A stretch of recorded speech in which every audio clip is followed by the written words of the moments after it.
Buonasera e ben ritrovati con l'informazione flash di New Sicilia, i principali titoli del pomeriggio.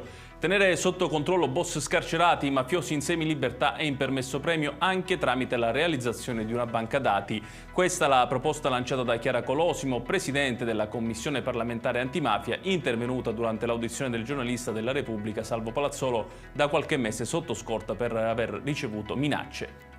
È stata definitivamente approvata la legge voluta in Sicilia dal Movimento 5 Stelle che mira a vietare i telefonini e le apparecchiature digitali ai bambini fino a 5 anni e a limitarne l'utilizzo nella seconda e terza infanzia e in età adolescenziale.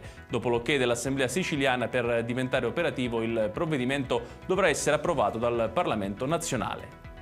I bonus regionali sui voli sono inutili, serve eliminare le addizionali comunali. Queste le parole di Eddie Wilson, CEO di Ryanair, nel corso di una conferenza stampa nella quale è stata presentata la nuova stagione estiva della compagnia irlandese in Sicilia.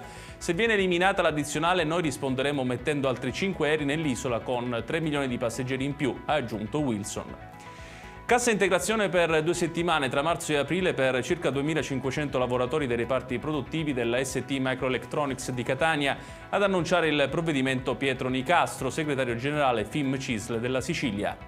Chiudiamo con il meteo. Nella giornata di domani è ancora tempo instabile in Sicilia con cieli nuvolosi su tutta la regione. Nel pomeriggio qualche rovescio, anche se di debole intensità, potrebbe colpire il litorale tirrenico e le zone interne, in particolare l'Ennese. Ed è tutto per questa edizione. Tutti i dettagli su queste notizie li trovate come sempre sul nostro sito www.newsicilia.it. Grazie per averci seguito e buon proseguimento di serata.